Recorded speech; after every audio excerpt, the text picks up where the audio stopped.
Hello बच्चों, welcome back to dream chemistry classes. Please subscribe this channel. देखिए, आज के इस वीडियो लेक्चर में हम बात करेंगे क्लास 10th साइंस की जो प्रैक्टिस वर्कबुक है उसकी वर्कशीट नंबर 11 और यहाँ पे कंटेंट रहता है कार्बन एंड इट्स कंपाउंड। सबसे फर्स्ट क्वेश्चन है what is called atom. Atom क्या है? तो an atom is the smallest unit of a chemical element that can't be broken down chemically. यानी एटम जो होता है वो स्मॉलेस्ट पार्टिकल होता है और इसको छोटे टुकड़ों में नहीं तोड़ा जा सकता है। और कोई भी जो एटम होते हैं उनके 3 फंडामेंटल पार्टिकल्स होते हैं, electron, proton, neutrons. Complete the following chemical equation. तो CH4 को बोला जाता है मेथेन। और मीथेन का क्या हो रहा है? क्लोरीनेशन हो रहा है in the presence of sunlight. तो यहाँ पे क्या होता है, एक हाइड्रोजन इस Cl के साथ में निकल जाता है और एक Cl यहाँ पे अटैच हो जाता है। CH3Cl यहाँ पे प्रोडक्ट बनता है। इसको कहा जाता है मेथिल क्लोराइड, मेथिल क्लोराइड या chloromethane. Question number 3, explain hydrogenation and explain its use. Hydrogenation क्या है? तो the addition of hydrogen to an unsaturated compound in the presence of nickel catalyst to form a saturated compound is known as hydrogenation। और इसके use होते हैं in industry to prepare vegetable ghee from vegetable oil.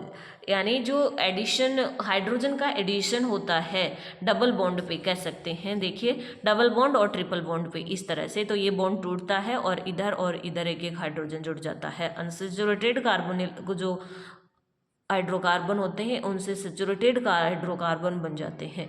और इसका use किस में किया जाता है? वेजिटेबल घी बनाने में इसका यूज किया जाता है। Question number 4, write the formula of ethane and make a electron dot structure. जो इथेन होता है उसका केमिकल फॉर्मूला होता है C2H6। इस तरह से CH3 और इसको आप ऐसे भी डिनोट कर सकते हो। और इलेक्ट्रॉन डॉट स्ट्रक्चर इसकी इस तरह से होती है। देखिए, हम जानते हैं कार्बन के आउटर मोस्ट ऑर्बिटल में कितने इलेक्ट्रॉन होते हैं? 4 इलेक्ट्रॉन होते हैं। तो ये कार्बन है और इसके 4 इलेक्ट्रॉन 1 2 3 4। और ये वाला कार्बन है, इसके आउटर मोस्ट ऑर्बिटल के 4 इलेक्ट्रॉन 1 2 3 4। फिर हम जानते हैं हाइड्रोजन का एटॉमिक नंबर 1 होता है, इसके आउटर मोस्ट ऑर्बिटल में भी 1 इलेक्ट्रॉन होता है। और कितने हाइड्रोजन है? 6 हाइड्रोजन है।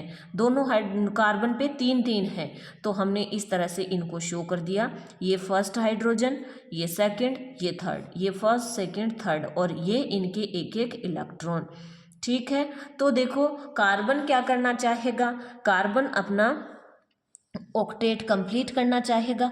तो वो कैसे करेगा अपना ऑक्टेट कंप्लीट? 4 तो उसके पास में खुद के हैं, फिर 1 2 3 3 इन हाइड्रोजन से लेगा और 1 इस कार्बन से ले लेगा, 8 हो जाएंगे। इसी तरह से ये वाला कार्बन कर लेगा। और हाइड्रोजन देखिए, अब आप कहेंगे कि हाइड्रोजन ऑक्टेट, तो हाइड्रोजन को ऑक्टेट कंप्लीट करने की ज़रूरत नहीं है, क्योंकि हाइड्रोजन जो होता है उसके पास में एक ही शेल होता है। हाइड्रोजन जो होता है उसके पास में एक ही शेल होता है जिसमें 1 इलेक्ट्रॉन होता है। और इसको अपना सेल कंप्लीट करने के लिए ओनली 2 इलेक्ट्रॉन की ही नीड होती है, क्योंकि जो फर्स्ट सेल होता है उसमें मैक्सिमम 2 ही इलेक्ट्रॉन हम फिल कर सकते हैं। तो हाइड्रोजन के अंदर हमें इसका आउटर मोस्ट ऑर्बिटल कंप्लीट करने के लिए 2 इलेक्ट्रॉन की हाइड्रोजन को नीड होती है। तो एक इसका खुद का है और एक इस कार्बन के इलेक्ट्रॉन के साथ में वो क्या कर लेगा? शेयरिंग कर लेगा। इस तरह से ये एथेन का इलेक्ट्रॉन डॉट स्ट्रक्चर है। Question number 5, right the formula of the following compounds. Butane. Butane में देखिए ब्यूट प्लस एन, ब्यूट का मतलब होता है 4 कार्बन, तो इस तरह से 4 कार्बन लिख दिए। और एन का मतलब होता है कार्बन कार्बन के बीच में सिंगल बॉन्ड, कार्बन कार्बन के बीच में सिंगल बॉन्ड। तो इस तरह से ये CH3 CH2 CH2 CH3 ये ब्यूटेन का फॉर्मूला है। ये एथेनॉल, तो देखिए इथेन, इथेन का मीन्स होता है 2 कार्बन, एथ 2 कार्बन के लिए यूज होता है, और ऑल हमेशा एल्कोहल के लिए यूज होता है। और एल्कोहल के लिए फंक्शनल ग्रुप क्या होता है? OH होता है। तो देखिए एथ के लिए 2 कार्बन और ये OH।